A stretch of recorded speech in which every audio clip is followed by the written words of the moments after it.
Ladies and gentlemen, this is Billy Alexander, and I'm here with you with a new concept for a new video series for Heel Turn Wrestling right here on YouTube.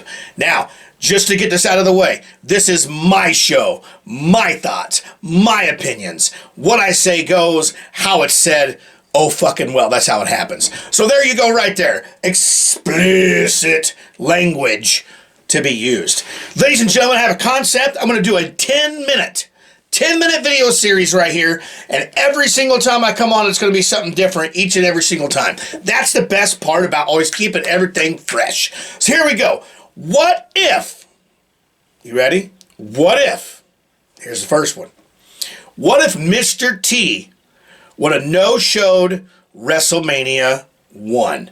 Not only would it have been a catastrophic blow to WWE at the time, but also WrestleMania's reputation, as everything was built up around the Hulkamania and Mr. T taking on Roddy Piper and Orndorff in the main event of WrestleMania 1. I mean, just the whole thing of the celebrities all around for WrestleMania and everything else brought together in a multicultural thing. And that's what Vince McMahon wanted to do. He shelled out all types of cash for this. The biggest thing that could possibly ever happen in his life. He said he was nervous, he was scared, and he gambled.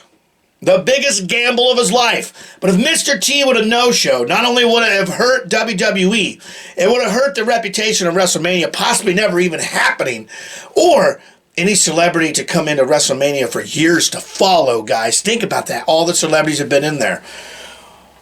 Mr. T was scared. He literally told Hulk Hogan, man, I'm rethinking this, brother. I don't know if I should do this. I think it's going to hurt my image on TV as a big, tough guy. B.A. Baracus from the A-Team and all this stuff. Mr. T was scared. It took a little bit of Hoganing, as everyone likes to say out there all the time, to get Mr. T to say yes.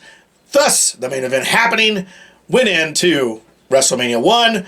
Huge success, WrestleMania 1. As you all know, 36 just happened, which most of us, unlike... Well, let me rephrase that. Most of us, one of us especially here, would have liked to forgotten WrestleMania 36. HBK refused at one time during the height of his career when he wrestled Stone Cold Steve Austin. He says, I don't want to drop the belt to Austin. That's just going to hurt my reputation. It's going to do blah, blah, blah, and everything else. I just can't do that, Vince. It's not going to work. The biggest thing in politics was Shawn Michaels. He was the biggest backstage politician there ever was in the WWE. Now, there's a long list of those politicians we all know, but Shawn Michaels would rank right up there as the number one. He decided at the last minute he wasn't going to go through with the dropping of the title belt to Stone Cold Steve Austin at WrestleMania 14, which showed another huge celebrity in WrestleMania statuses, none other than Iron Mike Tyson. Now, being the biggest politician backstage can hurt you and it can benefit you. So look at JBL. Look at where HBK went. Look at Triple H. I mean, there's a long list of them out there. Look at Hulk Hogan. He's probably the president of backstage politicians there ever was in professional wrestling. Problem of it was is he didn't want to do it because he was afraid it was going to ruin everything he had built and everything for him leading on later on down the road. But the problem of it is it took the one guy, the locker room leader of them all, the Phenom, the Undertaker, to make sure that Shawn Michaels did what was right. The rise of Stone Cold would have failed instantly. He would have never have taken off. He would have never had the Attitude Era, the best part of Austin at that time. And it would have made no sense whatsoever for Shawn Michaels to win at that WrestleMania, just to retire for the next 4 years anyway. Hulk Hogan stealing Yokozuna's spot. Now, there's a list out there, and I'd have to go back and find it, but we did a list long time ago for a wrestling company that I worked for on the internet a long, long time ago, where we did a list of what Hulk Hogan did in his career for politics. Basically, how Hulk Hogan ruined every moment that could have been great for wrestling, all because he Hoganed it. I'm going to coin that. I think I'm going to copyright the word Hogan in it. Anyway, Hulk Hogan stealing the spotlight at WrestleMania when the title was set, Bret Hart to take on the Japanese monster Yokozuna. And who better at the height of popularity, who was dying at the time, before he goes and makes this huge jump? Hulk Hogan saw his popularity dwindling every single day as Bret Hart was taking it and everything. And then all of a sudden, boom, pass the torch, Yokozuna wins the title, blah, blah, blah. Only for Hulk Hogan to jump in there, bop, bop, big leg drop, 1, 2, 3 on the champion now, only to lose it 3 months later back to Yokozuna. Hulk Hogan took it upon himself to do stuff like that, not anything else. Just the biggest politician around.